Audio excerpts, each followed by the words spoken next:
Okay, huyu anasema habari dokta, nina shemeji yangu ni mnywaji wa pombe sana hadi kwa sasa ini limeharibika. Kwa dawa zako eti kuna uwezekano wa kupona? Samahani kwa gazeti. Nikamwambia anapona vizuri bila shida yoyote, ila kwa hospitali atapata dawa za kutuliza tu ila awe tayari kwa gharama. Nikaweka msisitizo. Anasema hospitali atakufa huyu jamani, maana mara wamwambie limevimba, mara limeharibika. Ngoja nimpe mdogo wangu namba wakutafute, wako Tabora. Nilimwambia nitakuuliza. Nikamwambia okay, mpe tu. Shida ya ini, shida ya figo imekuwa ni changamoto kubwa sana. Habari ya ini, habari ya figo imekuwa ni changamoto kubwa sana. So nitoe elimu hapa, kuwa makini sana na lifestyle ya vyakula ambavyo unavyovitumia leo. Yaani kama unahitaji kuweza kupona, kutengeneza afya yako iendelee kuwa njema, be very careful na vyakula unavyovitumia leo. Kila mtu analia huko mtandaoni, mapepo sijui nini, Yesu tusaidie, Mungu tusaidie.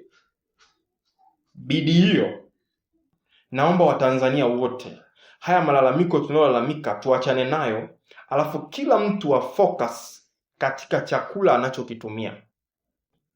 Itasaidia kwa kiwango kikubwa sana.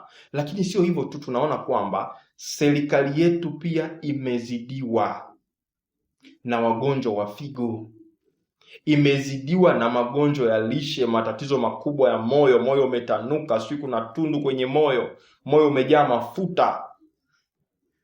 Serikali na nchi imezidiwa, mpaka vitengo hivi ambavyo vinavyotoa bima za afya vimezidiwa. Maana ukiumwa kuna pasenti fulani ambayo inabidi uchangie.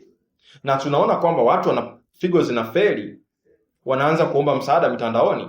Kwa hiyo tuchukue tahadhari. Huyu yeye alikuwa anatumia pombe. Kama wewe unatumia pombe, naomba na wewe utambue kwamba ipo siku utakuwa ni moja ya watu wenye changamoto kama huyo. Ipo siku ini lako litaharibika, ini lako litafeli.